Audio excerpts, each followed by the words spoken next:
Hello, my name is Sonali. Welcome back to another episode of Around the World in 7 Days.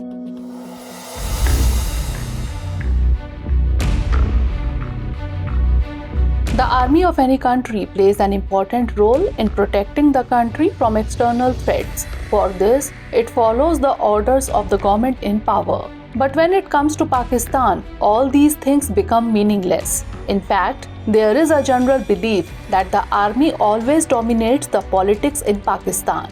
It engages in the toppling of the governments and forming the governments of its own choice. In the past, Pakistani Army has overthrown many governments. This hallmark of Pakistan Army is once again in the limelight. In April 2022, the then Prime Minister of Pakistan, Imran Khan, was ousted from power. Many experts believe that Pakistan's army was responsible for this ouster. Imran himself often keeps saying on different forums that Pakistan's army is conspiring against him.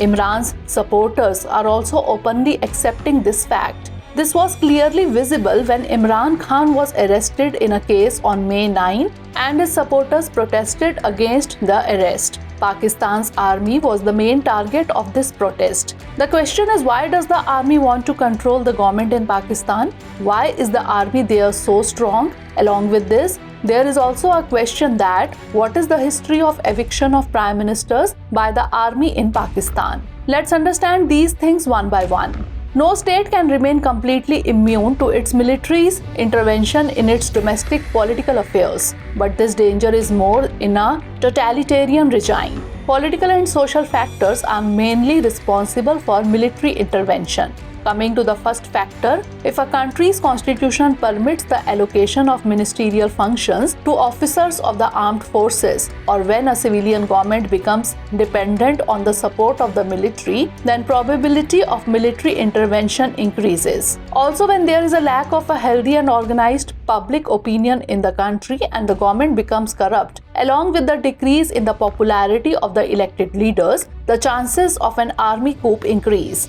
These conditions are clearly visible in Pakistan. Ever since the creation of Pakistan, the army presented itself in such a way that the people accepted it as their true leader. Thus, over time it acquired a centrality in the political process of Pakistan. It has achieved this mainly by showing fear of India. Apart from this, the Kashmir issue has also played an important role in this. Pakistan's army was successful in spreading this narrative that if the army is not strong, then Pakistan as a country will not survive. Therefore, it became a common belief in Pakistan that a strong and autonomous Pakistani army is very important for the security of Pakistan. Over time, the Pakistan Army expanded its role and established primacy over the political process, manifesting itself in various forms from time to time. This includes playing an active role in policy making, exercising direct rule under the guise of martial law, etc. Now the question is, what were the occasions when the Pakistani army overthrew the governments there or conspired and ousted the Pakistani prime ministers from the government? So for this, if we look at the political history of Pakistan,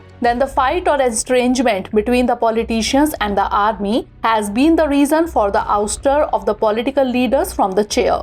The first example of this appears in an incident of April 1953. Back then, Prime Minister Khwaja Nazimuddin was removed from the post of Prime Minister with the help of Governor General Malik Ghulam Muhammad.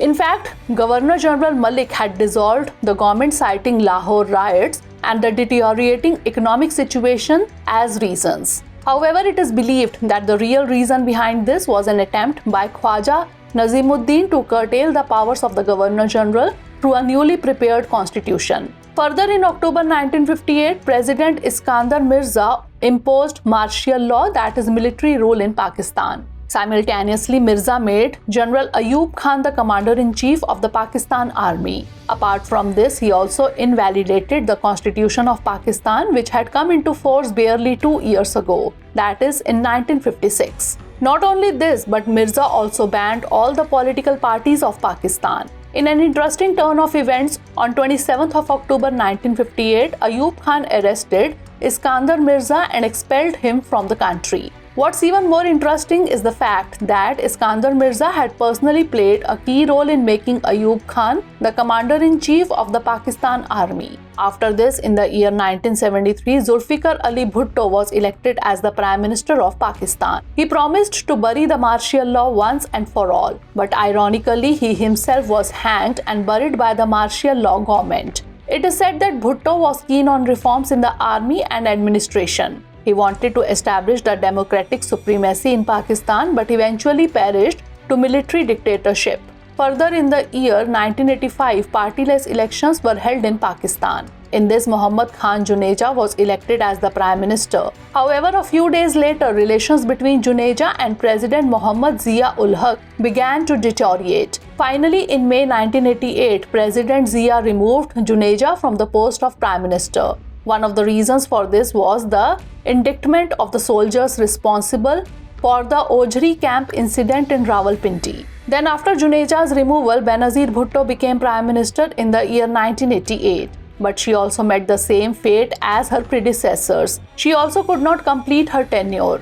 Again, the tussle with the army was believed to be the reason for the downfall of her government. After this, Nawaz Sharif held the power of Pakistan. His first term was marred with power struggle. Further, in the year 1997, he once again won the election and became the Prime Minister. But this time also, he could not complete his tenure. It is said that the army had an apprehension that Nawaz Sharif wanted to reduce the stature of the army by bringing it under the control of the government. At the same time, the army was also upset with the fact that he often interfered in military affairs. Despite all this, Nawaz Sharif once again returned as the Pakistan's Prime Minister in the year 2013. But like his earlier terms, this time also he could not complete his full term in office. In the year 2017, the Pakistani Supreme Court convicted him in a corruption case, due to which he had to step down from the office. Next, in the year 2018, general elections were held once again. In this, the army was accused of trying to keep Nawaz Sharif and his party out of power by any hook or crook.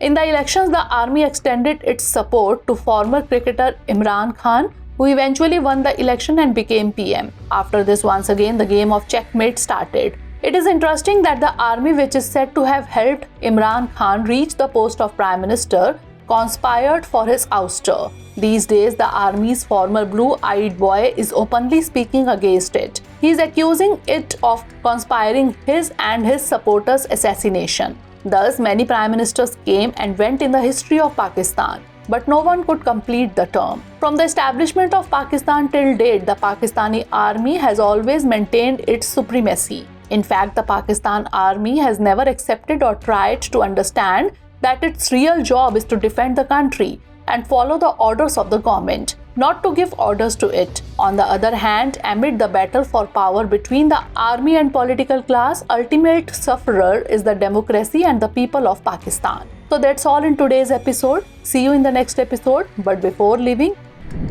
let's note down a practice question based on today's story. Army's job is to protect the country and follow the orders of the government. However, this statement does not seem to be true in the context of Pakistan. Examine.